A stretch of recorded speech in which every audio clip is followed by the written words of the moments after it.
போடணுமா? அனைவருக்கும் வணக்கம். தமிழக வாழ்வுரிமை கட்சியிலிருந்து தொடர்ந்து இந்த மதுரை மாநகராட்சி தமிழக வாழ்வுரிமை கட்சி இது ஏன் இந்த காழ்ப்புணர்ச்சியில் இருக்குன்னு தெரியல. இந்த சுவரை பாருங்க, கிட்டத்தட்ட 100-150 அடி சுவர். இந்த சுவரில் நாங்கள் ஒவ்வொரு ஆண்டும் நாங்கள் சுவர் விளம்பரம் பண்ணுறோம், எல்லாம் பண்ணுறோம். கட்சியிலேருந்து கை காசை கூட நாங்கள் பண்ணுறோம். 1 லட்சம் ரூபாய்க்கு மேலே செலவாகுது. தொடர்ந்து பண்ணிக்கிட்டு இருக்கோம். தேர்தல் நடத்திய விதி அமலில் இருக்குதுங்க. நாங்கள் தேர்தல் அறிவித்த அன்னைக்கே அன்று மாலையே வந்து இதில் முழுவதும் நாங்கள் பதாகை வச்சு மறைச்சு விளம்பரம் தெரியாமல், கட்சியோட விளம்பரம் தெரியாமல் நாங்கள் மறைச்சிட்டோம். கட்சி பெயரோ தலைவர் படமோ அண்ணன் வேலுமணி படமோ இல்லாமல் நாங்கள் எல்லாத்தையும் மறைச்சிட்டோம். மறைச்ச பின்னாடியும் தொடர்ச்சியாக இந்த மாநகராட்சி மாநகட்ட மதுரை மாநகராட்சி இந்த வேலையை செய்யுது.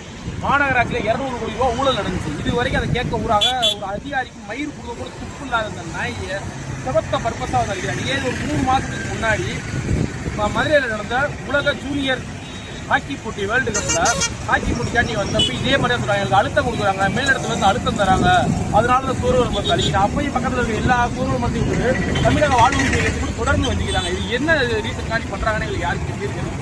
தொடர்ந்து மாநகராட்சியில் போய் கேட்டால் இது எங்கள் டிபார்ட்மெண்ட் இல்லை, இது உங்கள் டிபார்ட்மெண்ட் இல்லை, இந்த டிபார்ட்மெண்ட் இல்லைன்றாங்க. 200 கோடி ரூபா மதுரையில் ஊழல் நடந்திருக்கு. எந்த அதிகாரி இது வரைக்கும் என்ன முன்னெடுத்துருக்கீங்க? மதுரையில் எப்படியே திரும்பி பாருங்க, எவ்வளோ குப்பை, எவ்வளோ மதுரை மாநகராட்சி மானக்கேடா கிடக்குங்க.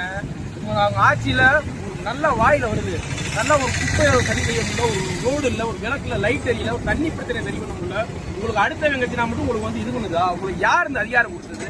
அது தொடர்பு என்ன போட்டிருக்கோம். எல்லாத்தையும் நீங்கள் கேட்டு எங்களை அழிச்சிருக்கணும். நீங்கள் நாங்கள் தொடர்ச்சியாக நாங்கள் மறைச்சிக்கிட்டே வரோம். தொடர்ச்சியாக நீங்கள் அதை அழிச்சிக்கிட்டே வரீங்க.